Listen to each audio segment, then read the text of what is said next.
On est là au cœur d'un chantier patrimonial qui est l'un des plus grands chantiers patrimoniaux d'Europe depuis 150 ans. 15 228 pierres vont remonter sur le toit de la basilique.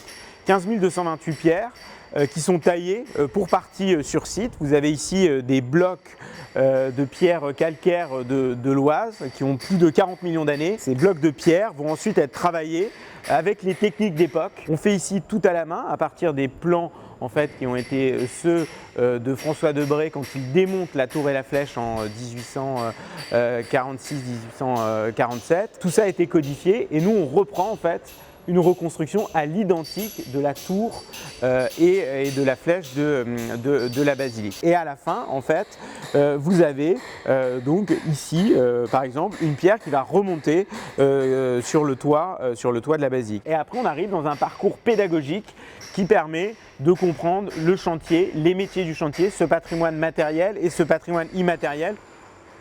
Donc cette place du village elle a été conçue de manière un peu plurielle. D'une part, vous avez ici donc, les loges, ferronniers d'art et forgerons. Vous avez ici Bakary qui est forgeron, qui travaille les outils afin de préparer la forge. Bakary, ça monte très vite à combien 1300-1400 degrés.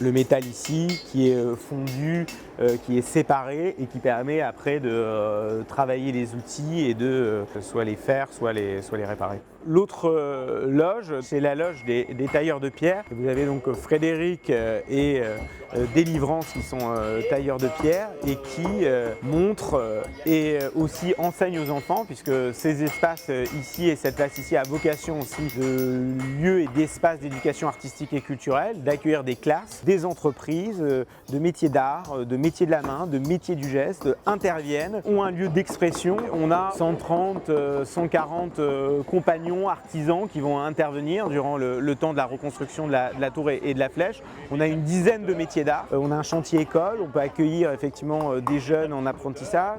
Et puis après, vous avez un espace un peu plus muséal qui permet de comprendre le chantier de la reconstruction. Espace d'exposition qu'on a voulu aussi à hauteur d'enfant, avec des jeux pour les enfants, avec un abac pour apprendre à compter, avec un engin de levage qui permet de voir comment à l'époque on levait les pierres et comment elles remontaient. Vous avez un mini chantier pour les enfants, donc qui est en accès libre, qui permet en fait de se familiariser avec les différents métiers du chantier, forgeron, maçon,